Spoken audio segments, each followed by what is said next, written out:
I remember the state agency, the TNRCC at the time,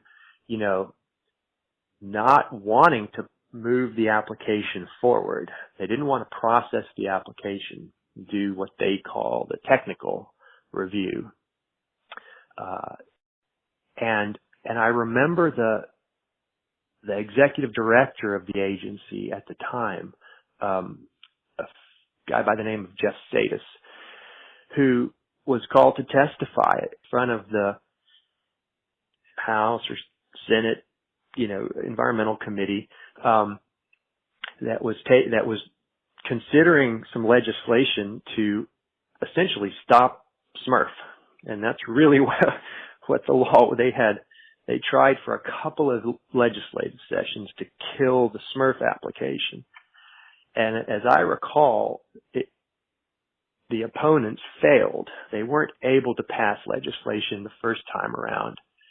They were able to pass legislation the second time around. But I'm remembering Jeff Saitas testify in front of the legislative committee at the state capitol, and he said, under my rules, under the rules that he was bound to follow at his state agency, he said, under my rules, I have to process this application. And that was a powerful statement, and it really hit me. It really summed up what, to me, the genius of this San Marcos River Foundation, really, and this water right application was all about.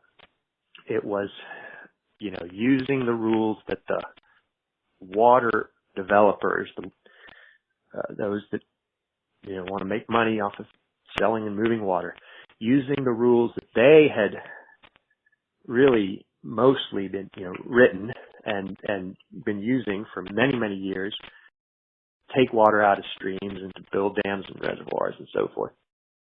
And SMRF used those rules for conservation purposes.